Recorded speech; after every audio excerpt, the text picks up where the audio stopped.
بھائی ڈھک لو لوگ کو.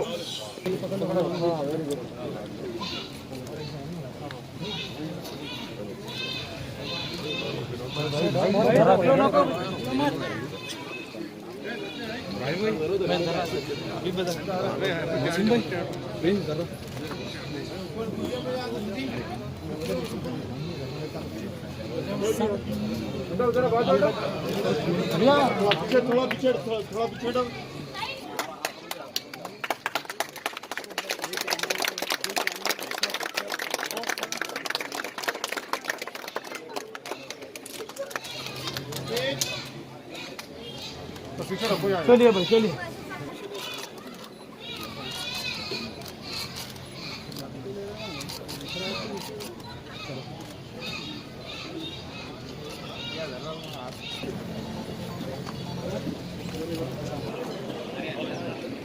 سالاری ملت ایجوکیشن ٹرسٹ کی جانب سے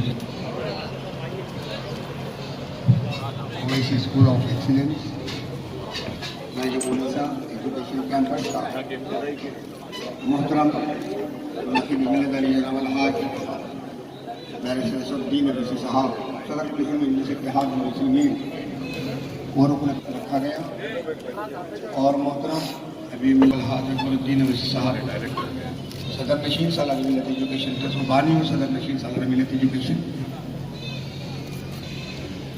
الذي